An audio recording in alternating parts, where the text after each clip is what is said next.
So for Charlie Dallin, a much more easier, more direct route into Les Sables d'Olonne than it was 4 years ago. 4 years ago he was right down on the Cap Finisterre making multiple jibes. This time it's a fairly straightforward run in with only light winds through the early part of tonight into the finish. But so as we look at the routing, we just see him coming in here to the Pointe de Bretagne, then coming down. The easterly breeze should make it fairly direct coming into the finish.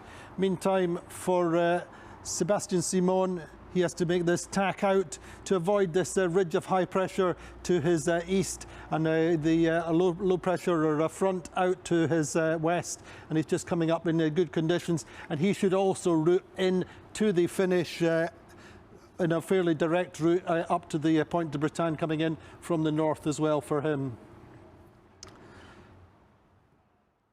So then for the next group, which is led by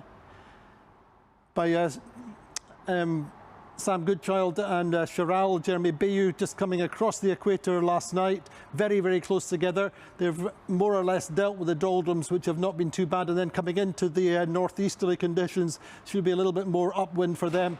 But it's quite a complicated North Atlantic for them. We're going to watch how that evolves over the next 24 hours or so. But the big low pressure up to the north is coming down, all the way down to the Azores. So it's a very complicated passage for this group in particular into Les Sables d'Olonne over the next week. But otherwise, it's fairly straightforward just now for them. The doldrums relatively inactive, and then looking back here with Benjamin Dutroux, Clarice Kramer and Sam Davis, fairly straightforward for them. They're starting to be in the easterly and southeasterly trades, but still fairly light for them at the moment. So that's that group. Now then, looking at the situation for Jean Le Cam and co in the emerging out of the cold front at Cabo Frio. Well, once again, there's two different options. Jean Le Cam and Damien Sagan and Alan Rura staying conventionally out to the west. Roman Atanasio trying his luck a little bit more to the east, going closer to the shore, a little bit more upwind, but there could be a benefit, as we saw with the Benjamin Dutroux. Not necessarily the conventional logic going offshore to the east has paid off, but we're going to watch that one as well. Meantime, also coming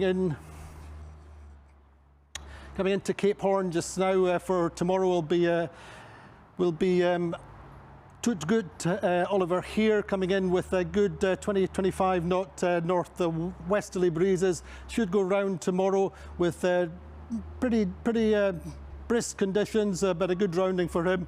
And meantime, behind, slightly more breeze for Jin Kun Chu and Antoine Cornuic, but good conditions for Ollie here all the way round for his first Cape Horn rounding tomorrow.